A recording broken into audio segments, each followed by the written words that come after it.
আসসালামু আলাইকুম। আমরা নামাজ পড়ার পর আমাদের মন প্রশান্তি হয় না, পরিতৃপ্ত হয় না।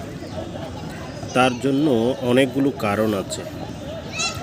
তার মধ্যে একটি কারণ হলো আমরা যে নামাজ পড়ি ওই নামাজকে জীবনের শেষ নামাজ হিসেবে বিশ্বাস করতে পারি না। আমরা মনে করি এই নামাজ পড়ার পর আবার আরও ওয়াক্ত নামাজ পড়তে পারবো, যার কারণে আমরা নামাজের প্রতি অমনোযোগী হয়ে পড়ি। আমরা যে নামাজ পড়ি ওই নামাজকে যদি জীবনের শেষ নামাজ হিসেবে যদি পড়ে থাকি, আমরা যদি মনে করি থাকি এর পরে আমাদের আর হায়াত নাও থাকতে পারে, থাকলেও থাকতে পারে, নাও থাকতে পারে।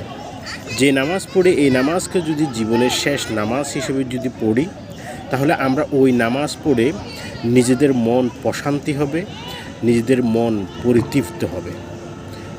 ধন্যবাদ। আসসালামু আলাইকুম।